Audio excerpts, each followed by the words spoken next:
Hello, hello. This is the My Artifact episode number 1567 68.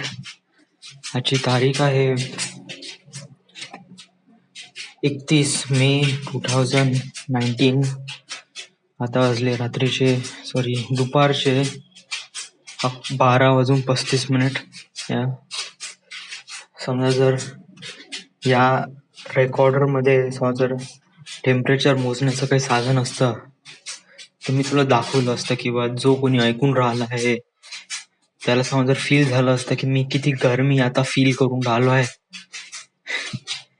बापरे, literally बहुत ही गरम आहे इथे. टिनाचं घर आहे आणि त्यामुळे गरम तर झरझर. आणि मेचा महिना आहे आणि 45 डिग्री सेल्सिअस तापमान. रे बापरे, मी असं गाडी बाहेर काढली ना, गाडी इतकी गरम, हँडल एवढा गरम का माझे हात भाजायला लागले. पाणी तर अरे बापरे फुल एवढं गरम का असं वाटतं गॅसवर उघडलेलं पाणी आहे, एवढं गरम पाणी आहे. भयानक.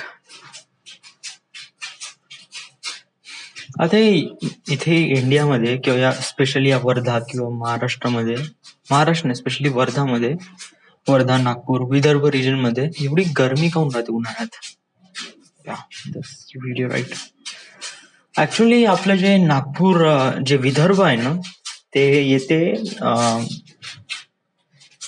ते नाही का विषुववृत्त, त्याला काय म्हणते, विषुववृत्त म्हणजे काय? विषुववृत्त म्हणजे इक्वेटर, इक्वेटर लाईन. आता इक्वेटर लाईन म्हणजे काय? समजा जर आपण एक स्पियर घेतला, ओके, तर एक स्पियरची एक सेंटर लाईन राहील. ते सेंटर लाईन कुठून राहील? एक आडवी राहील, एक उभी राहील, जे त्या स्पियरला, त्या गोलला पूर्ण अटकून ठेवेल. एक उभी आणि एक आडवी. आता उभी राहील म्हणजे ती कशी? ती तर कशी पण राहू शकते, अशी अशी आडवी तिडवी तिडवी कशी पण राहू शकते. बट त्याचे जे एंड आहे ना, जे बोथ एंड आहे ते एकाला मॅच राहील, एका पोलला मॅच राहील, right? Just like south pole किंवा नॉर्थ पोल. बट एक वर्टिकल जे इक्वेटर लाईन असते ती कॉन्सेंट्रिक असते आणि ते ओनली वन असते.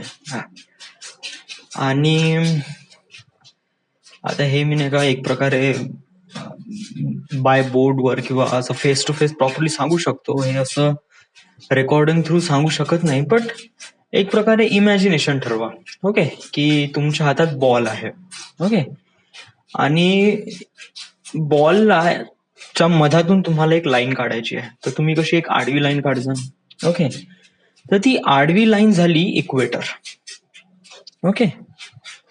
आता ह्या इक्वेटरवर येतो आपला विदर्भ. आता ह्या बॉलला समजून घ्या आपली पूर्ण अर्थ, आणि जे आपण जी लाईन काढली ती आहे इक्वेटर. अनफॉर्च्युनेटली याच्यावर आपला येतो अर्थ, आपल्यावर आपला विदर्भ या इक्वेटर लाईनवर येतो. इक्वेटर लाईनवर येतो म्हणजे काय? व्हॉट इज एक्झॅक्टली, म्हणण्याचा अर्थ काय? ठीक आहे, एवढं तर कळलं की ग्लोब आहे, त्याची एक इक्वेटर लाईन आहे, इक्वेटर लाईनवर आपला विदर्भ येतो. या बट हे काही रिझन नाही कळून राहिलं की आपली इथे एवढी गरमी का आहे. This is really right answer, really nice question. Okay, so पहिले आपण समजून घेऊ की आपल्याला गरमी काऊन होते, आपल्या या अर्थवर सीझन काऊन आहे. गरमी आहे, हिवाळ्यात हिवाळा येतो, पावसाळ्यात पावसाळा येतो. हाऊ म्हणजे हे कसं काय, व्हाय, त्याच्या मागे रिझन काय? याच्या मागे रिझन आहे की आपली जे अर्थ आहे ना ती टिल्टेड आहे 23.5 डिग्री सेल्सिअस. आता टिल्टेड आहे म्हणजे काय, राईट? आता समजा जर मी एक बॉल घेतला, ओके, एक सिंपलसा बॉल घेतला, ज्याच्यात काहीच असं टेक्स्चर नाही, काही नाही, सिंपल गोल स्पियर आहे तो, ओके. मी याला असा पकडू किंवा असा पकडू, आडवा किंवा तिरपा पकडू, तो गोलच राहील. याचा फरक काय होतो? ठीक आहे, मानून घेतलं की ह्या 23.5 डिग्री सेल्सिअसवर थोडासा टिल्ट आहे, थोडासा तेढ आहे. पण याच्यामुळे काय होते, याच्यामुळे बहुत काय होते. याच्यामुळे काय होते की आपले जे साऊथ पोल आणि नॉर्थ पोल ते पण टिल्टेड आहे. ओके, टिल्टेड असल्यामुळे काय होते की जे अर्धा भाग पृथ्वीचा तो सूर्याकडे फेस करून राहतो, अर्धा भाग पृथ्वीचा तो इकडे डार्क म्हणजे इकडे अंतरिक्षकडे वळून राहतं, सूर्याच्या अपोजिट. राईट. तरी मला कळून नाही राहिलं की आपल्याला गरमी का होते. म्हणजे हे स्टेप्स गरमी का होते हे काय एकदम असं नाही का मला चॉकलेट भेटलं कसं, मी दुकानात गेलो पैसे दिले मला चॉकलेट भेटलं, या एवढं सिम्पल रिझन असतं तर आपण इथे नसतो. खूप कॉम्प्लिकेटेड आहे. प्रत्येक गोष्ट एकदम इझिली समजून घेण्यासाठी नसते, काही काही गोष्टी कॉम्प्लिकेटेड पण असते. आणि आपण तर स्पेस एक्सप्लोरेशन करत आहेत, याच्यामध्ये कॉम्प्लिकेटेड काय इमॅजिनेशन आणि एक्सपेक्टेशन्स आणि अशा काही गोष्टी आहेत ज्याला पण आपण विश्वास पण ठेवू शकत नाही, बट त्या गोष्टी पण एक्झिस्ट करते. हा, तर मला म्हणायचं आहे की हे जे इक्वेटर लाईन आहे, आता हे कसं की हिवाळ्यामध्ये पण ऊन येते, उन्हाळ्यामध्ये पण ऊन येते. हिवाळ्यामध्ये ऊन कमी येते, उन्हाळ्यामध्ये ऊन जास्त येते. How is this thing gonna possible? या गुले राईट. आता यासाठी आपल्याला एक डेमॉन्स्ट्रेशन करावं लागतं. आता ही अशी थेरॉटिकल क्वेश्चन आहे, याला डेमॉन्स्ट्रेशन थ्रू प्रॅक्टिकली समजून घ्यावं लागते. मानून घे सूर्य आहे आणि त्याच्या अवतीभोवती आणि आपला एक अर्थ आहे जो सनच्या अराउंड घुमून राहिला. ओके, आणि तो स्वतःच्या अराउंड पण घुमत आहे, त्यामुळे आपल्या इथे दिवस आणि रात्र पण होत आहे. Right, correct. ओके, आता हे जे अर्थ आहे ती स्वतःच्या अराउंड घुमत आहे at 23.5 degree Celsius at tilt axis वर ते घुमत आहे. ओके, चलो आपण एवढं मानून घेतलं. आता काय होते की टिल्ट ऍक्सिस असल्यामुळे ऑल एशिया आणि त्याच्यानंतर साऊथ एशिया, इंडियन ओशियन एक प्रकारे खाली दबला जातो, खाली दबला जातो. आणि जो आर्टिक सर्कल, त्याच्यानंतर पॅसिफिक, त्या साईडचा पॅसिफिक आहे जो एरिया आहे तो सनच्या अराउंड राहतो. केव्हा? हिवाळ्यात. म्हणजे कसं आहे की जेव्हा आपल्याकडे हिवाळा सुरू असतो तेव्हा पॅसिफिक रिजन मध्ये उन्हाळा सुरू असतो. जेव्हा आपल्याकडे उन्हाळा सुरू असतो तेव्हा पॅसिफिक रिजन मध्ये हिवाळा सुरू असतो. हे काही कळून न राहिलं. या म्हणजे तुला काय वाटते का सीझन फक्त नाही म्हणजे हिवाळा आहे तर प्रत्येक ठिकाणी हिवाळा राहील असं नसते. जो पृथ्वीचा अर्धा भाग आहे तो दुसरा सीझन वर बेस असतो आणि जो पृथ्वीचा दुसरा भाग आहे तो दुसऱ्या सीझन वर बेस असतो. सो इट्स, मी समजू कसं सांगू कसं कळून राहिलं.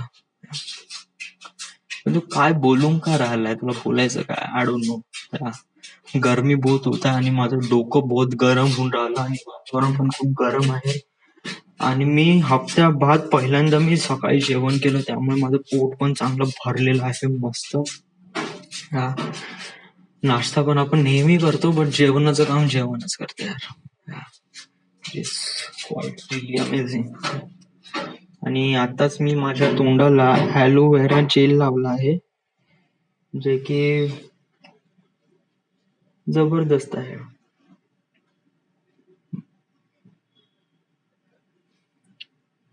पाहू आता यांनी काय होते.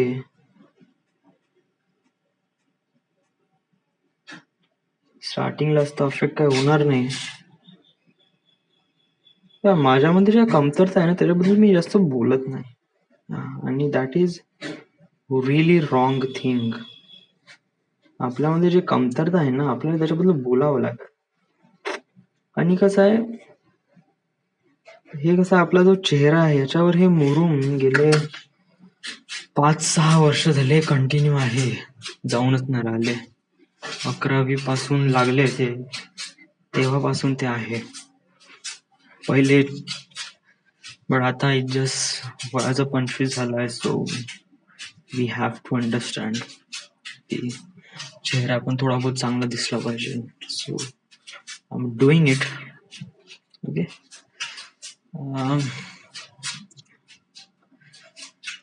काल काय झालं का? काल काहीच नाही झालं. Everything, nothing was happen. Everything is going fine. But fine is not good. या कारण आपल्याला डेव्हलपमेंट करायचं आहे, त्यासाठी आपल्याला काही ना काहीतरी करावं लागेल. सो Naukri.com वर जॉब सर्च करत राहा आणि प्रयत्न करत राहा. आणि GD&T बद्दल काय विचार सुरू आहे?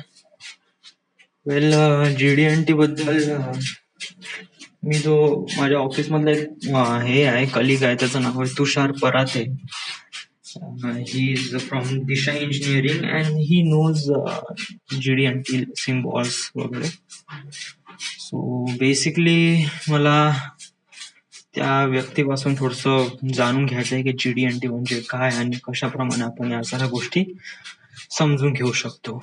So it is kind of like a really important to me. So yes, so everything is good, is fine. So this is it. This is the end. This is my artifact episode number 1568. Right now we are at Nagpur, Maharashtra. Thank you.